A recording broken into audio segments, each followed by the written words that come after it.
11 май күнү Ош-Баткен-Исфана автожолунун Баткен шаарына кире бериш бөлүгүндө жергиликтүү тургундар тарабынан мына ушул оор жүк ташуучу автоунаалар токтотулган.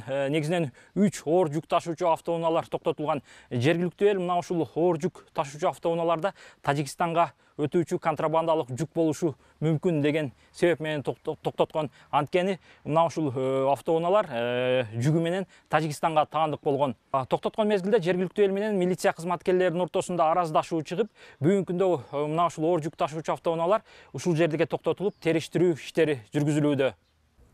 Тажик жарандарынын биздин территория аркылуу бара жатканда биздин жол кыймылын коопсуздугун камсыздоо бөлүм кызматкерлери тарабынан коштоп жүрүү уюштурулган себеби бул тажик жарандары биздин могу Кыргыз Республикасына 3-чү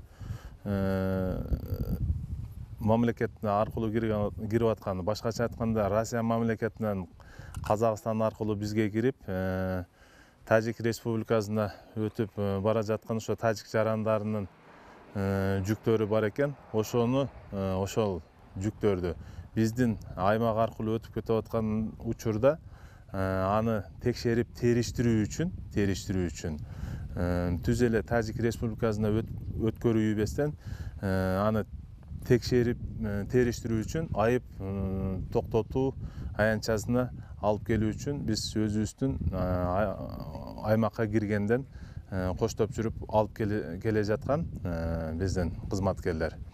Бул жерде элдердин түшүнбөстүгү, туура эмес маалыматтын негизинде ал жерде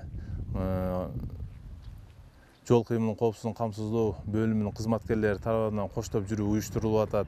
Алар менен келишим түзүп, ортодо сүйлөшүүлөр менен өз алдынча коштоп жүрүүлөр болуп атат. Туура эмес түшүнүктөр болду эл арасында. Ал андай эмес. Ошол биздин аймакка киргенден кийин териштирүү иштерин, текшерүү иштерин жүргүзүп, андан кийин жерине жөнөтүү боюнча биз айып короого алып келүүнү уюштурулган.